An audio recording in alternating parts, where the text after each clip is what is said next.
It is not easy caring for a family member, so let's celebrate the hard work they put into every day, making sure their loved ones have everything they need. Justin Moor with the Area Office on Aging and Darlene Koval are here with us this afternoon talking about their Honoring Caregiver Recognition event. We'll get to you in a second. First of all, you are a caregiver, Darlene. Tell me, you're caring for your husband. Tell me the background on that. Yes, my husband has a lot of medical issues, and last year was a really bad year. He became septic, had like 4 surgeries in a 4-month period of time. And after one of his stays at the hospital, he got a call from the Office of Aging, and it was Melissa Schwartz, who's a nurse who works with them. And she just offered us a lot of different services that we could possibly get. And my husband was very hesitant in saying anything about it because I'm a retired RN. And he said, we really have it taken care of and we really don't need, hopefully, your service.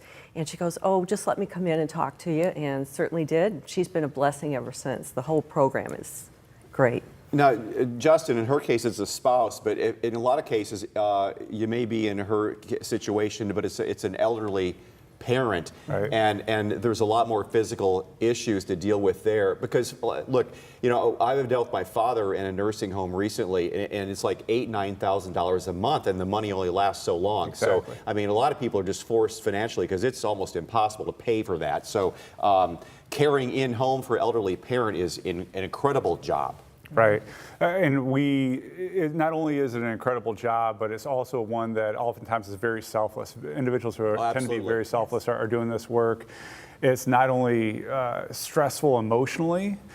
When you think about it, the average family caregiver spend over 22 hours a week providing unpaid care oftentimes. So imagine just having a full-time job and all of a sudden taking, as you know, taking on another part-time job and not getting paid for it oftentimes.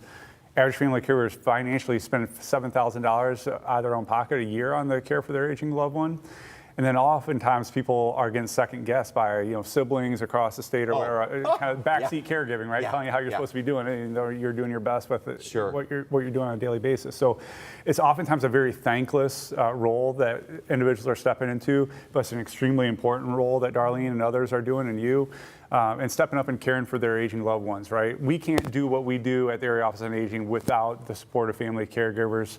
Outside of a nursing home, 87% of the care that's provided in this country is by unpaid family caregivers. So that's incredible. Agencies like ours that help pay for care, we can't do it with the 13% of our care pie, right? We need the work, and we need to support you in any way we can to continue to care better and longer for your aging loved ones. And one thing that is really small but really important is just saying thank you, right? And recognizing the incredible work that family caregivers are doing in our community. Which is what we're going to talk about here. So you have nominations are open until the 16th of August for their Caregiver of the Year nomination. Oh, it's September 15th is the deadline? Correct. Okay. Caregiver of older adults 60 and up who are a caregiver of an adult with Alzheimer's or related dementia, and or also second category, a grandparent or kinship caregiver. Right. So yesterday I was honored going to the home of an individual that's a great-grandmother caring all by herself for 3 really little great-grandchildren who otherwise would be going in the foster care system if she didn't welcome them in her home.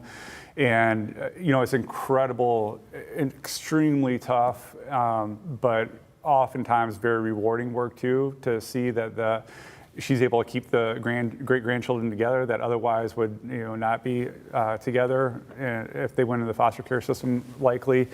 And she's just said that how she went from just enjoying her retirement, her golden years in the lake, and she had 1 reason to get up every morning, but now she has 3 reasons to get up every morning. Well, Darlene, this isn't your situation, but there are a lot of people our age, grandparents, who end up, because of family issues, end up, instead of your retirement years, you're taking care of like 2 little ones, and that changes a dimension totally because you're having to not only house them, feed them, take them to school, deal with different things like that. Right, because you've already brought up your family, and having the grandchildren, that it's a lot of stress, a lot of anxiety.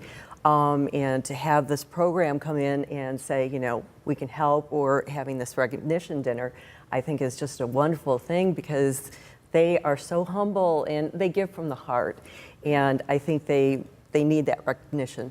Have you seen, in the last 5–10 years, what have you seen in the industry, how it's spiking where more and more elderly are having to take care of young kids?